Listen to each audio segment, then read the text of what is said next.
So I just got off a phone call with a Build a Music School member in a tropical island running an amazing music school that's so cool. And we had this great conversation about something that I want to share with you guys, and I think you're going to find it really, really practical, okay? So let's get straight to it. Basically, this person is building this great music school, but he said, hey, the way that we do things here has been done like this for like 100 years. All the music teachers for generations have always done it this way, and so this is the way that it's done, and I don't think people can ever change or do it another way. And so that's what I want to talk about. All of us are going to have our own little limiting beliefs like that. It might not be that same one there, but it's going to be a bunch of things that we have in our brains that we believe, and they're actually limiting beliefs that are holding back the impact we can have with the business, the size we can have, the amount of people we can employ, the prices we can charge, the model that we operate. There's so much stuff that, like every day I'm talking to people that they've got all these different limiting beliefs. And I know that feels just like a catchphrase, like something that you've heard so much it loses its weight.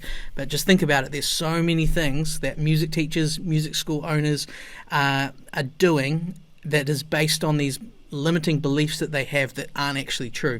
And so I want to just give you a few examples from my journey building my music school, and you hopefully will be able to see the pattern I'm talking about and how you can start to think about breaking through that so that it benefits you, your students, and your music teaching business. So let's go back to when I was teaching on my own. First story. I had a waiting list. I teach the drums, had a waiting list of about 15 students that I couldn't fit into lessons. I was full. And so a lot of people would say, well, you can't hire someone, make them do all the work and you clip the ticket. Just give them the students. Don't be greedy. Like that's really dumb. Like it seems unfair. No one does that. A lot of people said that to me. But no, I decided, no, that's not true. I can do a better job helping these people by giving them a job doing the bits that they want to do. And I do all the bits that they don't want to do, all the admin, the taxes, the cleaning the studio, building the curriculum, all that sort of stuff, lots of things. And that, of course, grew and grew and grew, and starting with myself as one team member, eventually grew into 60 team members doing all sorts of things in our music school.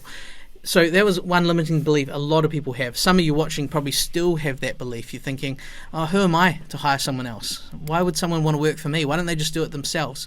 Not everyone wants to do it themselves, and that is just a limiting belief. There are people out there that would love to work with you and learn from you, and it's something you need to consider. Second idea, there's things like music buses that we did. We created a program where we wanted to go into schools and teach on music buses and put instruments in buses. And I'd never seen anyone do it before. Later on, I found that there were some people that had done it around the world, which was cool.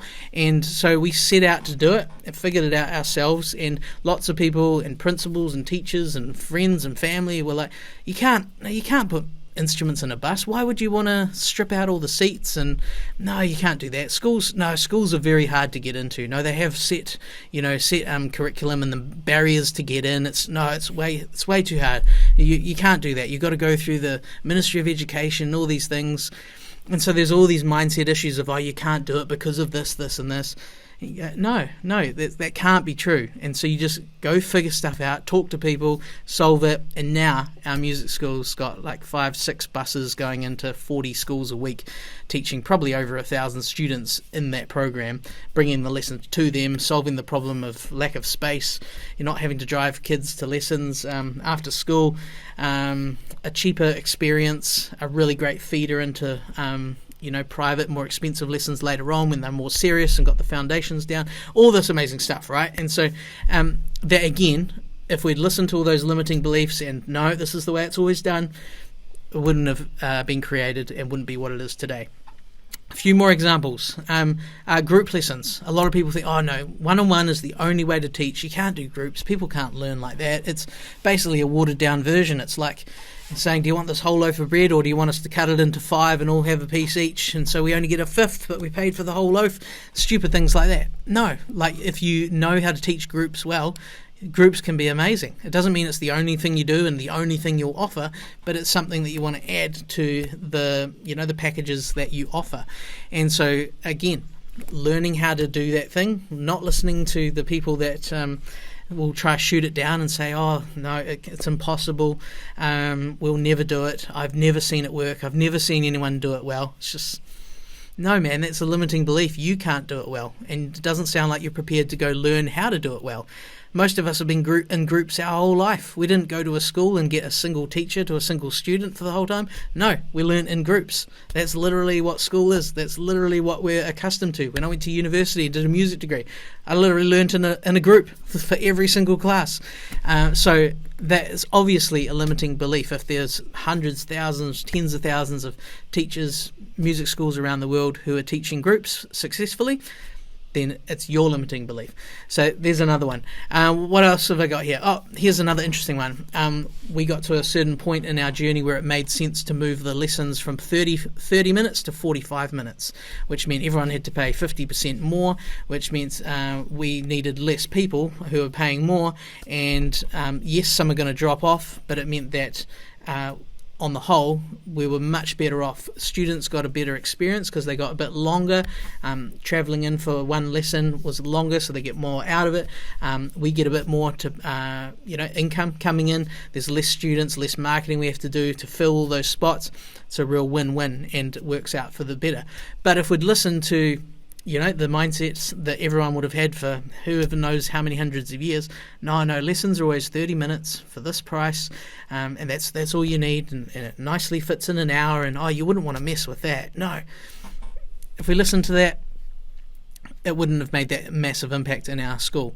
Other things like policies, right? If you change the way that you handle missed lessons or cancellations, and instead of you bending over backwards to make sure everyone's caught up or everyone's refunded or everyone has a catch-up lesson at a certain time and all that sort of stuff, so many people think, if I don't do that, parents won't be happy, and no, they'll never understand, or I just can't look them in the eye and tell them that's my policy. No, you got to find the policy that works, that actually sets you up to succeed as a business. So it's that's just yet another thing that people have this limiting belief. And on the other side of that, if you can get through that, there's actually real joy. Your business is just so much more profitable, so you're in a much better headspace. You're a better teacher because you've had that stress relieved. Things run smoother. You have way less admin time, which is not draining you as well, and so it actually benefits everyone. But you got to get over those mindset issues to actually implement this stuff. So there we go. That's the thought today, is don't listen to those big mindset blocks. Don't listen to, this is the way it's always been done. Or don't listen to, people would never get on board with that. Or no, the culture here is this. No, people would never change their minds. No, they would hate that. No, they've been used to this for so long that we could never flick over to that model. Don't listen to that stuff. It's nonsense. If you, I've heard the quote of Henry Ford, who invented that, was it the Model T1 car or something like that? I'm probably getting that wrong. But he said, if I asked people what they wanted, they would have asked for a faster horse. And that's not what you want to build. He built a car, which of course was much better, more efficient, and for you want to have a great vision of what you want to build, and it's going to not just benefit you and your family and your teachers, but it's going to actually make the experience and the opportunities better for your students. And so that's what you want to build with your vision, and you're not going to let all those crappy, stupid, ignorant mindsets.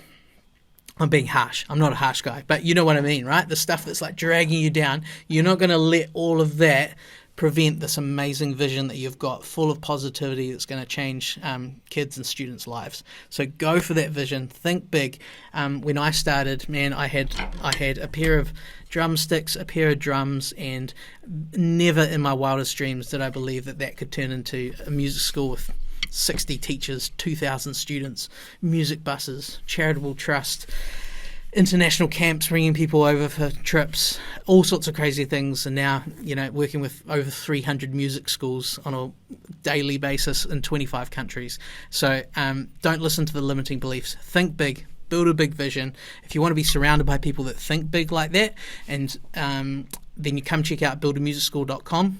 jump into our community for free for a week, see what it's like. I can guarantee you, if you're in a group with 300 people that think like that, might be more by the time you watch this video, they just lift you up. It's like basically upsizing your friend peer group to a whole new level, whole new mindset, and you just can't help but get a better business, a better music school, which flows into better income, better experiences, less stress, a whole lot more fun, and friends for life that you're going to make across the world in like 25 countries. Super cool. Hope you enjoyed this. Give me a thumbs up or a like, a comment, a subscribe, whatever you want to do. Let me know whether you enjoy these videos, and that'll spur me on to keep making them for you.